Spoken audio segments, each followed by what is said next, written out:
memang ternyata banyak masyarakat tuh yang siap untung tapi tidak siap rugi. Kalau syariah dari sisi keberkahan itu pasti, Mas, ya.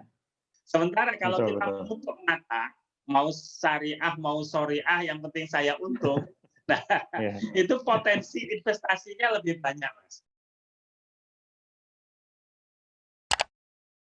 Halo rekan Aludi, sebelum nonton video ini, wajib diingat apapun yang dibicarakan di channel ini merupakan pendapat pribadi dan analisa pribadi host maupun speaker. Assalamualaikum warahmatullahi wabarakatuh, teman-teman Aludi sekalian. Yang hormat Bapak Ahmad Azharuddin dari Yayasan Umi.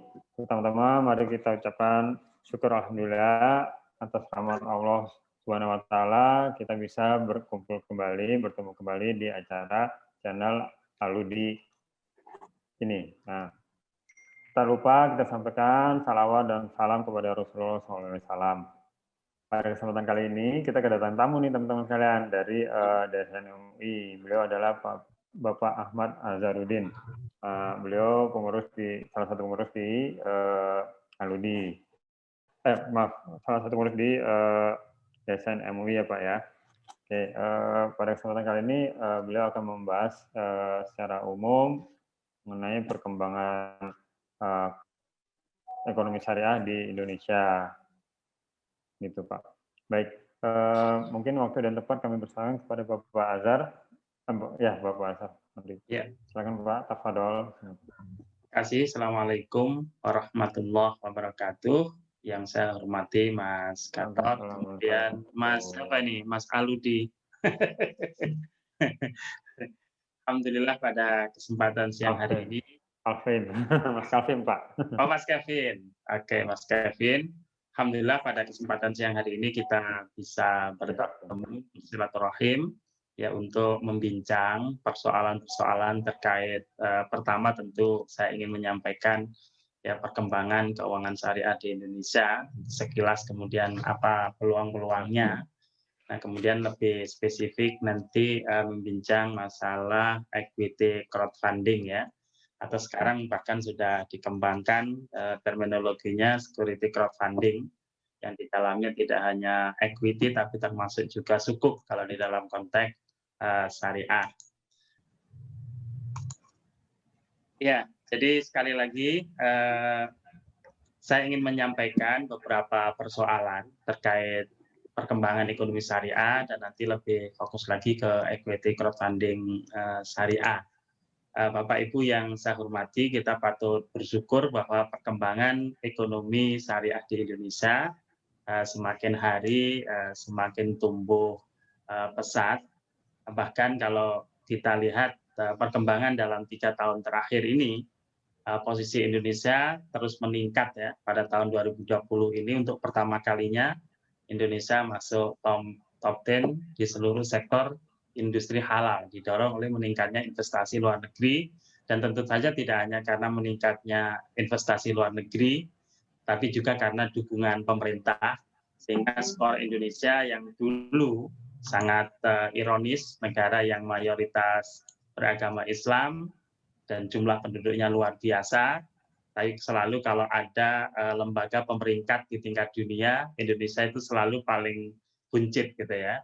Bahkan kita kadang juga iri Malaysia yang hanya sekian persennya dengan Indonesia, tapi selalu memegang skor tertinggi. Tapi alhamdulillah 3 tahun terakhir ini perkembangannya terus melonjak signifikan ya. Indonesia ini bahkan di seluruh bidang yang dijadikan standar top 10 itu Indonesia selalu masuk 10 besar.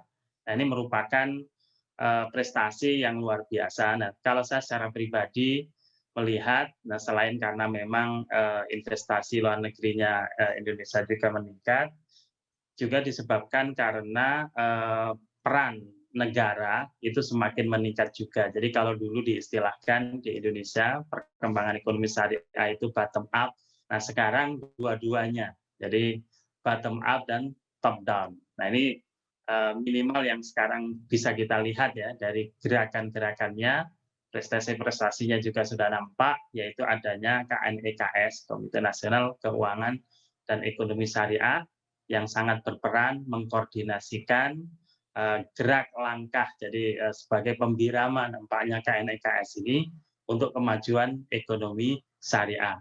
Dan demikian juga yang kerja-kerja yang luar biasa ya, yang saya kira banyak mempengaruhi pandangan dunia terhadap pertumbuhan ekonomi syariah di Indonesia adalah kerja publikasi. Nah, Indonesia selama ini miskin publikasi, Bapak Ibu yang saya hormati. Kalau Malaysia itu sebenarnya nomor 1 itu karena kencang publikasi, sehingga dunia mengetahui. Nah, mudah-mudahan teman-teman dari Aludi juga jangan terlalu miskin publikasi, Mas ya. Makanya ini gerakan-gerakan di bulan Ramadan tadi yang akan menyebarkan berbagai informasi terkait perkembangan ekonomi syariah, potensi keuangan syariah di Indonesia, dan lain-lain, itu menurut saya penting digencarkan, Mas ya, penting diintensifkan, biar tidak hanya untuk kepentingan ke dalam ya, edukasi, literasi, dan harapannya inklusinya juga meningkat, tapi ke luar negeri. Karena para investor di luar negeri, itu datanya tentu dari data-data pemeringkat seperti ini. Kalau kemudian peringkat Indonesia terus jeblok gitu, ya mereka ragu di Indonesia. Dan itu sebenarnya kelihatan sekali ya ketika kita saat Raja Saudi datang ke Indonesia, kita bahagia sekali. Oh, Saudi mau memindahkan investasinya dari Eropa, Amerika, Cina, boleh jadi ke Indonesia karena melihat mayoritas penduduk Indonesia adalah Muslim. Tapi apa yang terjadi? Ternyata ke sini hanya berlibur ya.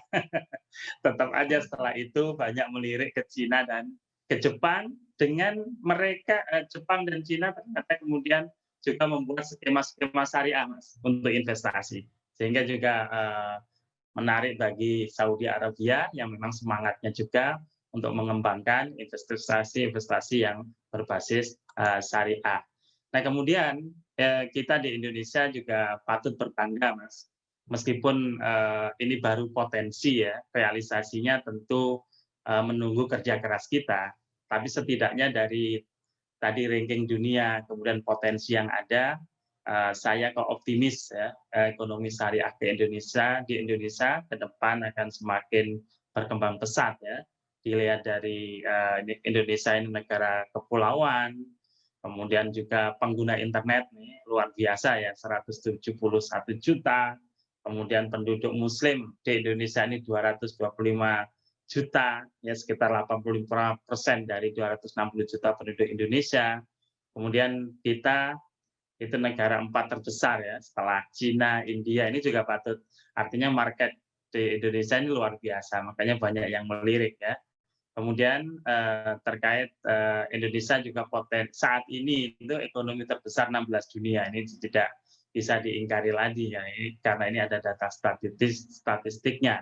Nah, akan tetapi banyak juga gap-gap ya, misalnya UMKM saat ini 70% kurang akses. Bahkan yang lucu saat ini adalah UMKM di Indonesia yang jumlahnya besar sekali itu hanya mendapatkan porsi pembiayaan kalau nggak salah tahun kemarin 19% ya, dibandingkan sektor-sektor korporasi. Nah, ini juga menjadi potensi yang luar biasa nih yang teman-teman Aludi bidik ya. Karena yang akan dibidik dalam konteks equity crowdfunding ya UMKM nanti sebagai penerbit. Nah, demikian juga kita sekarang menjadi negara tujuan wisata halal, dan saya yakin Indonesia, terutama negara kita ya, pimpinan negara kita itu sangat concern sekali mengembangkan wisata halal ini. Dan saat ini juga sangat intensif mensosialisasikan baik di dalam forum dalam negeri maupun forum-forum di luar negeri. Nah, kemudian ini yang terkait dengan fintech ya.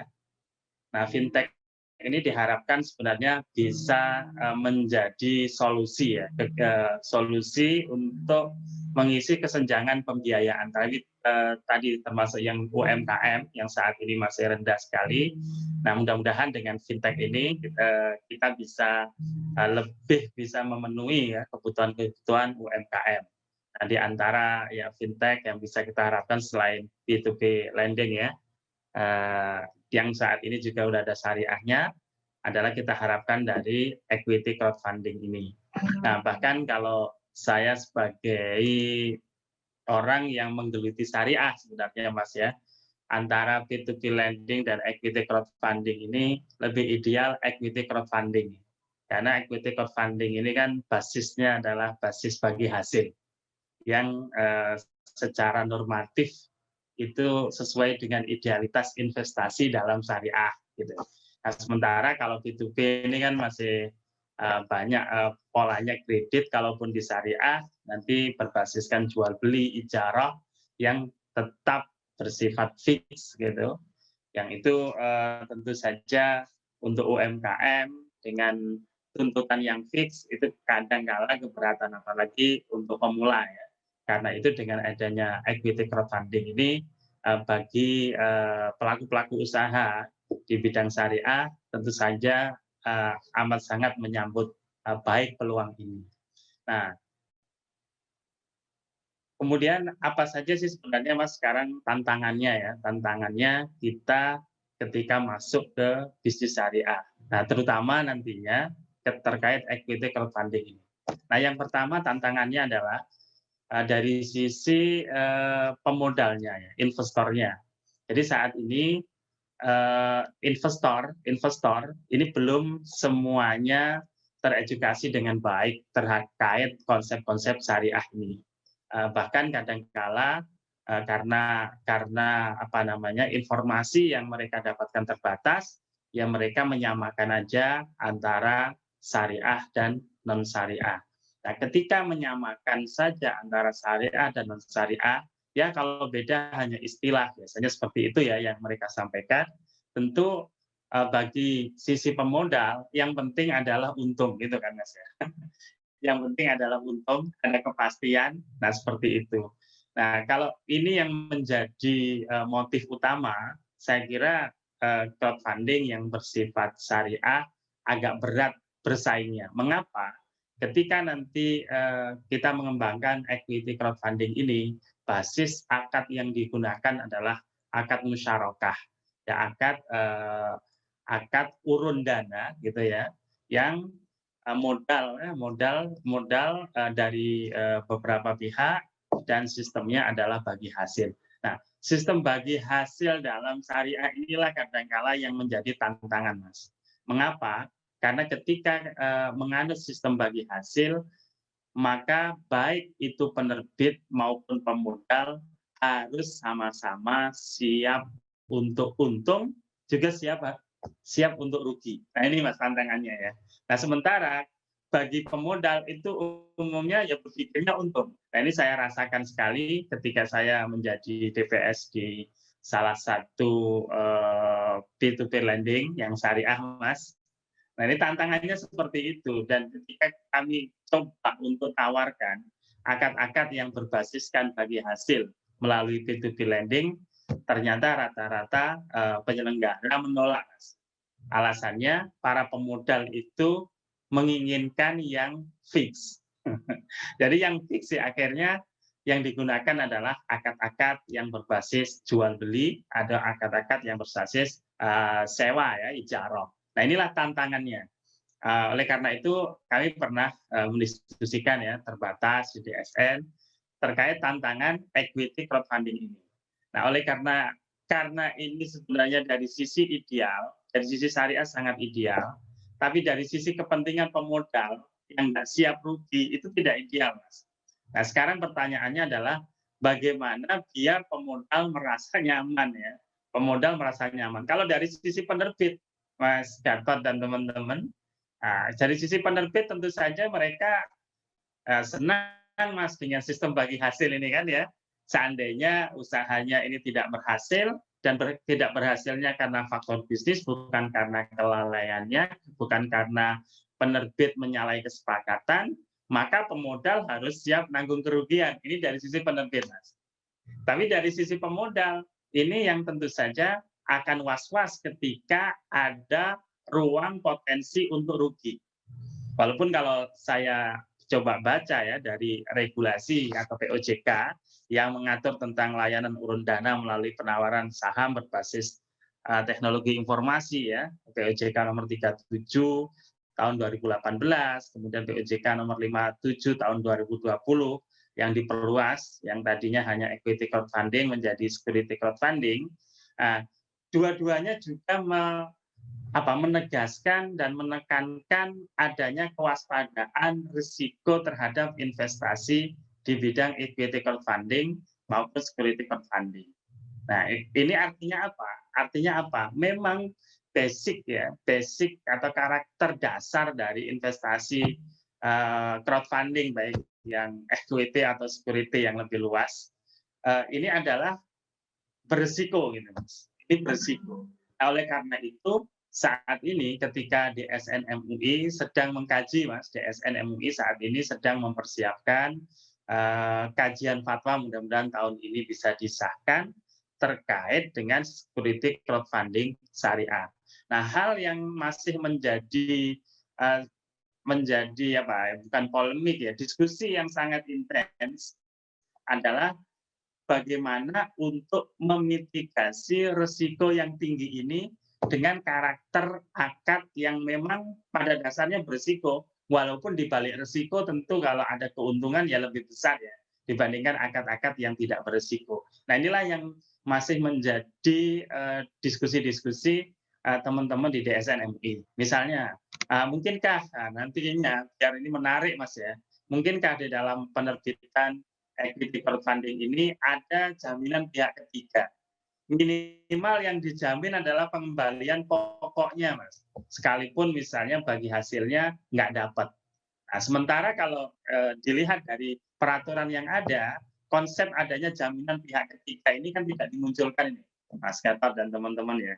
Kalau ini terjadi, Mas, bagi saya ya seandainya calon investor saya atau pemodal, ya ini tidak menarik sebagai tempat investasi.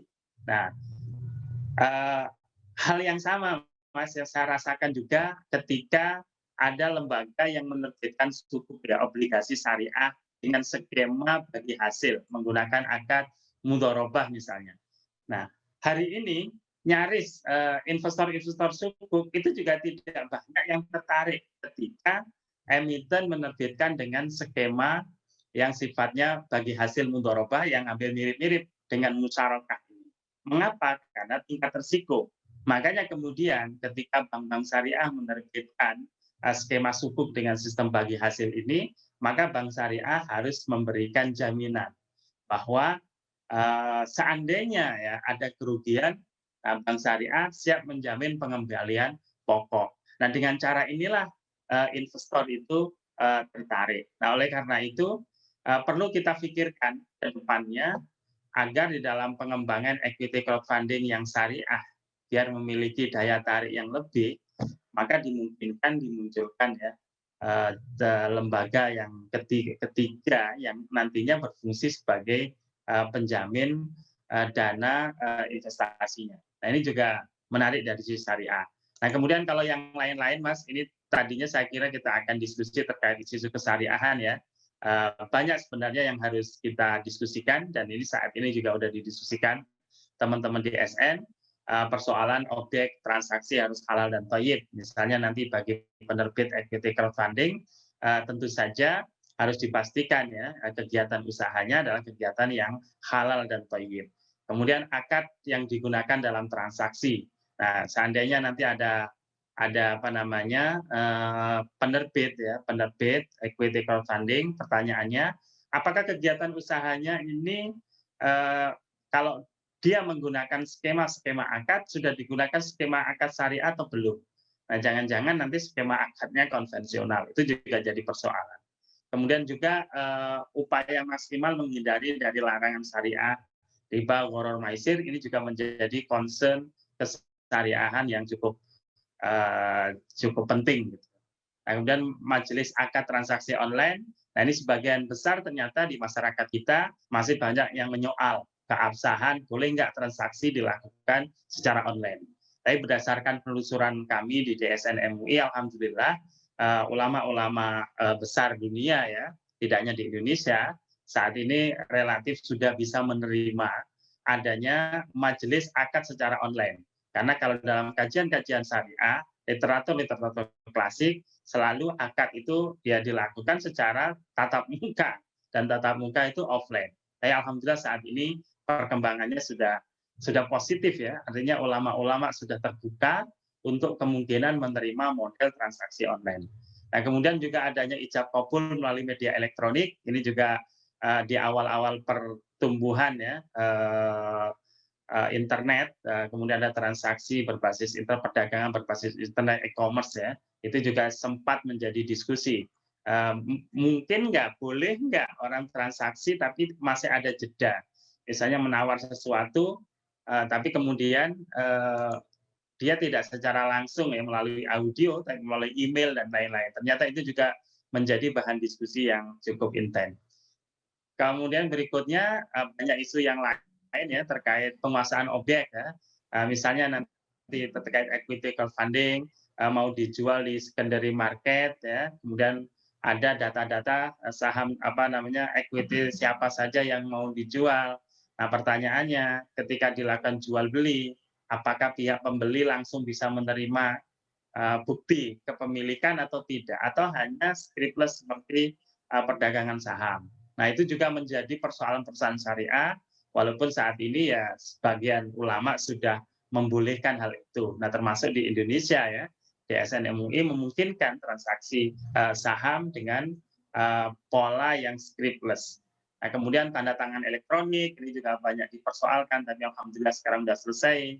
Kemudian perjanjian baku, artinya akad dibuat secara baku oleh sepihak, yang boleh jadi pihak lain tidak memiliki daya tawar. Ini juga menjadi persoalan-persoalan yang didiskusikan ulama. Kemudian hak khiyar. Jadi ketika transaksi dilakukan secara online, kemudian informasi tidak diberikan secara sempurna. Nah, pertanyaannya, jika ada sesuatu yang merugikan ya pihak pengguna, apakah dia mempunyai hak untuk membatalkan atau tidak? Nah, sementara di syariah itu ada konsep hak khiyar. Ketika memang para pihak tidak melangsungkan di satu majelis yang bisa langsung ketemu, bisa mendialogkan, bisa menawar, bahkan kalau dalam bentuk objek, langsung objek bisa diraba dan dilihat langsung oleh mata kepalanya, jadi tidak melalui video atau media-media lain yang kadang kala memanipulasi. Gitu. Kemudian hak membatalkan akad ya, jadi kalau tadi ada hak memilih melanjutkan, kalau dia tidak melanjutkan, apakah ada peluang untuk membatalkan atau tidak. Yang terakhir adalah perlindungan konsumen. Nah, Bapak Ibu yang saya hormati, nah sebenarnya saat ini untuk kegiatan equity crowdfunding itu sudah cukup banyak ya fatwa DSN yang menjelaskan tentang itu, meskipun tidak secara spesifik berbicara tentang crowdfunding, tapi model bisnis crowdfunding itu sudah tercakup dalam fatwa-fatwa DSN MUI. Nah, misalnya fatwa nomor 8 tentang pembiayaan musyarakah, fatwa 114 tentang akad syirka. Nah, akad syirka, musyarakah, ini ya urun dana untuk kegiatan usaha. Ini secara detail sudah diatur. Kemudian fatwa tentang 40 tentang pasar modal dan pedoman umum penerimaan syariah di pasar modal. Ini untuk konteks crowdfunding itu penting sektor-sektor kegiatan usaha dan jasa apa aja sih yang bisa didanai oleh saham syariah. Nah, nanti di fatwa 40 ini jelas sekali rinciannya. Kemudian fatwa 80 ini tentang penerapan bisnis syariah dalam mekanisme perdagangan efek bersifat ekuitas di pasar modal. Ini meskipun konteksnya adalah bursa efek, tapi fatwa ini nantinya bisa digunakan ketika equity crowdfunding itu diperjualbelikan di pasar sekunder. Nah, prinsip-prinsip dasarnya bisa merujuk ke fatwa 80. Nah, kemudian fatwa terkait saham ya termasuk kelembagaan equity crowdfunding itu bisa merujuk fatwa 135 ini, termasuk bagaimana cara menerbitkan, proses penerbitan itu ada di fatwa 130. Nah, kemudian karena equity crowdfunding ini adalah pembiayaan berbasis teknologi informasi, prinsip-prinsip dasarnya yang sifatnya umum nanti juga bisa merujuk ke fatwa DSN nomor 117 tahun 2008. Nah, kesimpulannya apa? Kesimpulannya insya Allah saat ini meskipun DSN sedang mengkaji kemungkinan mengeluarkan fatwa yang spesifik tentang equity crowdfunding, tapi secara basic ya, kebutuhan mendasar terkait norma-norma yang mengatur equity crowdfunding syariah, itu bagi saya ya, yang kebetulan menggeluti juga di bidang pasar modal syariah, fatwa-fatwa terkait pasar modal yang saya sebutkan sekitar 5 ini sudah cukup memadai untuk menopang pengembangan equity crowdfunding syariah. Saya kira itu yang bisa saya sampaikan sebagai pemantik diskusi. Nah, selanjutnya saya serahkan kembali ke Mas Gatot. Baik, alhamdulillah Robin. Ya, terima kasih Pak Azhar atas pemaparannya yang luar biasa ya. Ini sangat bermanfaat bagi kami di platform maupun masyarakat umumnya. Nah, mungkin jadi bisa diambil kesimpulan bahwa berdasarkan 5 faktor tadi, equity crowdfunding itu istilahnya halal ya Pak ya, sesuai dengan syariah insya Allah ya Pak ya. Bisa ya, selama mengikuti fatwa tersebut Mas ya. Ya, betul. Tetapi prinsip dasarnya equity crowdfunding itu relatif lebih dekat dengan syariah, yang konven pun ya, lebih dekat dengan syariah dibandingkan produk peer-to-peer lending saya yang konven ya. Iya, betul. Nah, itu tadi yang saya catat juga, memang ternyata banyak masyarakat tuh yang siap untung tapi tidak siap rugi. Jadi kebanyakan masyarakat tuh ingin ada kepastian keuntungan gitu ya Pak ya. Itu kami alamin sih sebagai platform, banyak sekali masyarakat yang sebenarnya siap untung tapi tidak siap rugi. Jadi mereka lebih ingin mendapat suatu kepastian dalam bentuk bunga atau ya pembayaran yang pasti gitu loh. Sementara di lapangan di platform kami itu memang namanya bisnis ya, ada kadang naik, ada kadang turun ya Pak ya, gitu. Itu yang pertama. Terus yang kedua, sebenarnya ya dengan begini sebenarnya insya Allah lebih keberkahannya tuh lebih ini ya Pak ya, lebih baik bagi kedua belah pihak ya menurut Bapak. Ya, kalau syariah dari sisi keberkahan itu pasti Mas ya. Nah, hanya saja tadi Mas tantangannya ya berdasarkan pengalaman saya selama ini, orang investasi itu jarang yang pertama kali berpikir biar dapat rezeki yang halalan thayyibah, itu jarang Mas. Yang seperti itu bisa dihitung Mas. Nah, akan tetapi yang perlu kita kan perlu optimis Mas ya. Saat ini dengan meningkatnya pemahaman keagamaan masyarakat, kemudian semangat juga generasi muda, generasi milenial untuk hijrah ya, dari perilaku yang sebelumnya tidak syar'i menuju yang syar'i, bagi saya ini potensi yang luar biasa Mas. Makanya tantangannya adalah ya para ustadz harus lebih mengintensifkan dakwah Mas. Nah, mudah-mudahan ketika masyarakat ini memahami betul tentang ekonomi syariah dan keharusan umat Islam bertransaksi secara syariah, nantinya orang investasi ya selain karena motif profit, juga motif berkah ini loh Mas. Ini motif berkah ini. Memang kalau semata-mata profit, ya kita dengan konvensional bersaing, kadangkala beratnya ini kalau mau jujur nih Mas ya, beratnya kalau konvensional kan apa saja boleh kecuali melanggar undang-undang ya. Betul. Sementara di syariah ini, selain harus patuh pada undang-undang di negara Republik Indonesia ini, juga harus patuh terhadap aturan-aturan syariah, Mas, halal haramnya. Contoh ini ya, di dalam investasi saham juga ya. Kalau kita investasi di saham yang syariah, saya yakin tidak semua perusahaan-perusahaan besar ya yang sangat liquid, yang menjanjikan keuntungan lebih, itu bisa masuk daftar efek syariah, Mas. Begitu kan?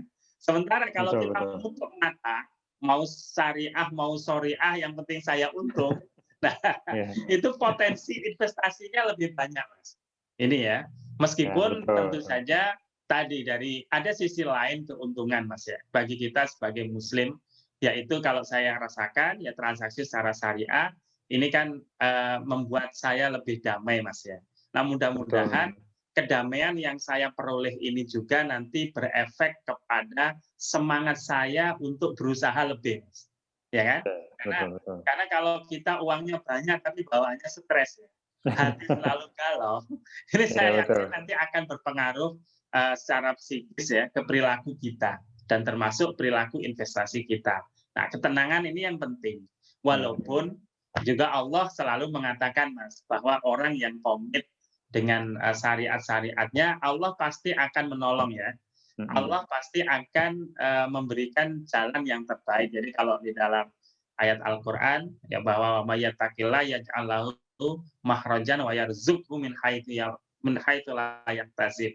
Bahwa orang ini yang kalau benar-benar dia mau meniti jalan takwa, maka Allah akan memberikan kemudahan ya di dalam dia mencari rezeki. Karena Allah akan memberikan rezeki dari berbagai sumber yang tidak dikira-kira. Nah, yang jadi persoalan adalah apakah umat Islam memiliki kepercayaan yang kuat enggak terhadap janji Allah ini, Mas? Ini, Mas kan? Ini kan butuh keimanan yang tinggi ya. Karena iman itu ya dengan kepercayaan. Tanpa kita kepercayaan, kita klaim diri kita Muslim, tapi nggak percaya dengan norma-norma yang diatur oleh Allah di dalam Al-Quran dan di dalam hadis Nabi, tentu saja kita tidak akan bisa menggapai janji-janji Allah. Nah, inilah yang butuh ya, literasi, edukasi, bahasa syariahnya itu dakwah ke kalangan masyarakat kita. Itu, Mas. Nah, ini penting banget, Ustaz.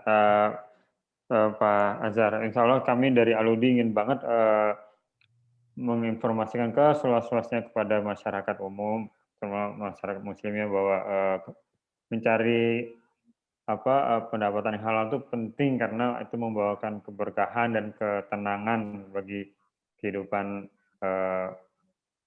umat gitu. Nah, mungkin berikutnya ini Pak, untuk akad kira-kira nanti bisa sedikit dijelaskan Pak, kira-kira untuk ECF itu akadnya yang sebaiknya digunakan akad apa ya Pak?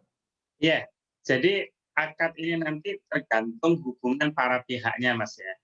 Jadi kalau di dalam equity crowdfunding itu kan ada pihak penyelenggara, kemudian ada pihak penerbit ya, ada pihak investor. Nah, ini kan masing-masing ada hubungan hukumnya. Pertama adalah penyelenggara. Nah, penyelenggara dengan investor, ini hubungannya kan penyelenggara nanti mewakili investor ketika berhubungan dengan penerbit. Nah, ketika mewakili, ya simple Mas, ini hampir sama dengan konvensional. Akadnya apa? Akadnya wakalah, memberikan kuasa. Jadi pihak investor ini memberikan kuasa kepada penyelenggara. Kalau bahasa penerbitan sukuk atau penerbitan obligasi, sebenarnya posisi penyelenggara ini seperti posisi wali amanat, Mas. Nah, ini akadnya simple, akad wakalah. Dan itu tidak terlalu banyak persoalan. Nah, pertanyaannya, ketika menggunakan akad wakalah, boleh nggak penyelenggara meminta fee? Nah, jelas boleh. Nah, kalau menggunakan nanti akan mendapatkan fee, tentu saja wakalahnya namanya wakalah bil ujroh.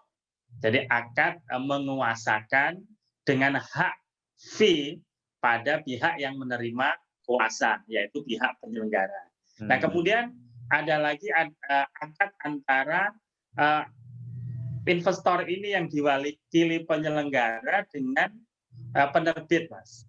Di mana investor ini nantinya kan menjadi pemegang saham perusahaan penerbit. Betul. Maka ketika para investor ini ikut serta di dalam program urun dana ini, maka antara peserta, seluruh peserta dengan perusahaan yang sebelumnya boleh jadi ada pemegang saham existing, mereka bersama-sama bersirkah. Nah, urun dana itu bersirkah, bermusyarakah atau bersirkah. Jadi bersama-sama mengumpulkan modal untuk kegiatan usaha. Nah, akadnya adalah akad musyarakah. Nah, tapi beda lagi, Mas. Nanti kalau misalnya Mas Gatot ini sebagai investor ya, udah ikut nih, ternyata ingin mengalihkan investasinya ke Mas Kevin misalnya. Nah, pertanyaannya, apakah akad musyarakah atau apa? itu akad jual beli biasa, Mas. Jadi Oh. menjual porsi saham ya Mas Gatot kepada Mas Kevin misalnya ya. Iya, iya. Itu nanti jual beli biasa aja. Nah, kalau Iya. jual beli ya biasa, kalau saham juga sama kan. Itu nanti dia akan memperoleh kalau ada selisih ada capital gain-nya ya. Iya, Nah, iya. tapi sebagai pemilik saham tentu saja nanti misalnya tiap tahun gitu ada pembagian keuntungan ya dia dapat dividen sama. Sama, makanya tadi saya bilang sebenarnya equity crowdfunding yang berbasis saham ini sangat dekat dengan karakteristik akad syariah yang namanya musyarakah atau syirkah musahamah. Ada yang mengatakan syirkah musahamah, ada yang musyarakah. Nah, di fatwa di SN ditegaskan bahwa akadnya adalah syirkah musahamah. Jadi syirkah itu sebenarnya syirkah musahamah itu syirkah kontemporer. Saham ya. Gitu. Baik. Baik, Ustaz, Pak Azhar, luar biasa nih pencerahannya. Jadi banyak masukan bagi kami khususnya dan bagi masyarakat umum pada umumnya. Mungkin berhubung waktunya tuh terbatas, jadi mungkin di pertemuan kemudian pertemuan di berikutnya kita akan bahas lebih dalam lagi, nggak apa-apa ya Pak ya. Jadi Insya Allah, seperti akadnya, terus nanti apa manfaat dari akad itu, terus nanti kalau misalnya ada perselisihan itu sebaiknya seperti apa gitu. Yeah. Nah, apa yang harus diperhatikan dari para investor itu akad-akad ya kurang lebih seperti itu ya Pak Azhar ya. Insya Allah kita akan lanjutkan dalam pertemuan berikutnya. Jadi ini pertemuannya itu mingguan Pak. Jadi kita rekam kadang offline, kadang online, tergantung kepada narasumbernya. Harapannya masyarakat itu baik investor maupun UKM-nya mengetahui bahwa ada loh ini wahana untuk investasi dan ada loh ini wahana untuk mendapatkan pendanaan secara syariah seperti itu. Ya, ini aja Mas yang terakhir saya ingin menyampaikan begini, Ya, bahwa saat ini adalah bulan Ramadan ya, yang kita semuanya umat Islam diwajibkan puasa. Kita kan sangat antusias menyambut bulan puasa, menjalankan puasa. Nah, ini salah satu kewajiban agama. Tapi kalau puasa saja Mas, sholat saja ya, haji saja secara Islam, bisnisnya tidak secara Islam, ini timpang Mas. Nah, pertanyaannya, mengapa kita tidak sempurnakan keberagamaan kita ini dengan menjadikan seluruh aktivitas hidup kita ini sesuai dengan tuntutan agama, gitu. Sehingga nanti tidak hanya aspek ibadahnya saja kita berhasil, tapi aspek muamalah hubungan manusia dengan manusia lain, termasuk di bidang bisnis, kita juga mengikuti tata cara yang dituntun oleh Allah. Nah, oleh karena itu, momentum Ramadan ini menurut saya adalah momentum kita untuk mengevaluasi diri, Mas. Apakah ibadah kita yang saat ini sedang semangat-semangatnya kita galakkan tidak hanya puasa, sholat dan lain-lain, ini juga ada hubungannya dengan muamalah kita yang juga semangat-semangatnya untuk didekatkan dengan prinsip syariah, prinsip agama Islam. Nah, ini penting bagi kaum muslimin ya. Tapi bagi yang non muslim, ini sifatnya pilihan. Mana yang mereka yakin. Tapi sebagai seorang muslim, ini adalah bagian dari keyakinan keberagamaan. Bagi non muslim ya karena sifat rahmatan lil alamin dari Islam, tidak masalah non muslim mengikuti ya tata cara bisnis syariah asal konsisten dengan prinsip-prinsip yang ada. Saya kira itu, Mas. Ya, baik, Masya Allah. Tabarakallah. Baik, Bapak Azhar, jazakallahu khairan atas ilmu-ilmu yang sudah di-sharing pada siang hari ini. Kalau begitu kita tutup dengan kafaratul majelis ya Pak. Allahumma wa bihamdika asyhadu alla ilaha illa anta astaghfiruka wa atubu ilaik. Terima kasih. Sampai ketemu lagi Bapak. Ya, makasih Mas Gatot dan teman-teman. Assalamualaikum. Waalaikumsalam warahmatullahi wabarakatuh.